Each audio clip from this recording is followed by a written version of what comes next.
আজকের দিনটিকে আমাদের সব কিছু আছে মানে আমরা এই দিনটা তো অনেক মজা করি। এই যে আমাদের পহেলা বৈশাখ আছে না, পহেলা বৈশাখের আগের দিন যে চৈত্র সংক্রান্তি হয়, এটা আমাদের মেইন কিছু না, মানে এটাই হচ্ছে আমাদের পরব, এটাই হচ্ছে আমরা এখানে মজা করি। আর বৌদ্ধ পূর্ণিমা হচ্ছে আমাদের বড়ুয়াদের সবচেয়ে বড় একটা উৎসব।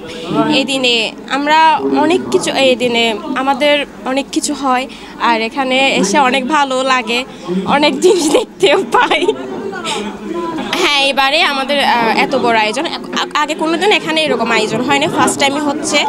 আর ফার্স্ট টাইম এখানে অনেক মানুষজন আসছে, তার চেয়ে বড় খুশি লাগছে মানুষ বেশি আসলে খুশি লাগে, কারণ কোনোদিন ভাবিনি যে এভাবে এত মানুষ আসবে। আর অনেক রিলেটিভসদের সাথে দেখাও হয়েছে, ভালো লাগতেছে।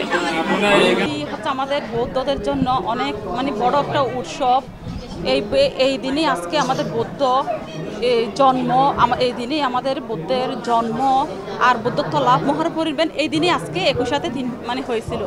এই জন্য আমাদের কাছে এই বুদ্ধ পূর্ণিমাটা সবচেয়ে মানে বড় উৎসব এবং আমাদের জন্য অনেক গর্বের, অনেক মানে এই দিনটা আমরা অনেক আনন্দ পাই আর কি। আর এই প্রতি বছর মনে করেন আমরা অনেক সুন্দর মানে বিভিন্ন অনুষ্ঠান মানে যাই, বিহারে যাই, সকালবেলা পূজা দিই, আর সন্ধ্যাবেলায়ও বিহারে যাই, মানে বাতি জ্বালাই, অনেক আনন্দ পাই, অনেক আত্মীয় স্বজনের সাথে দেখা হয়, অনেক রিলেটিভদের সাথে দেখা হয়। তো এই বৌদ্ধদের জন্য এই বৌদ্ধ পূর্ণিমাটা হচ্ছে সবচেয়ে বড় উৎসব। মনে করেন এক এক ধর্মের এক একটা, আপনাদের মনে করেন ঈদ একটা, মুসলমানদের ঈদ, হিন্দুদের দুর্গা পূজা, ওদের একটা মেন পূজা থাকে না, উৎসব থাকে না।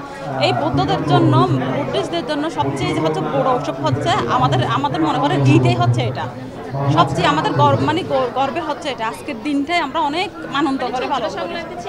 চৈত্র সংক্রান্তি আমাদের সাথে এত ইম্পর্টেন্ট না, কিন্তু এই বৌদ্ধ পূর্ণিমা হচ্ছে আমাদের থেকে সবচেয়ে বড়।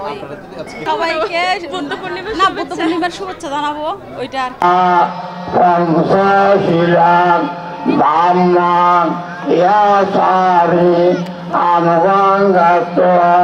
শ্রীরাম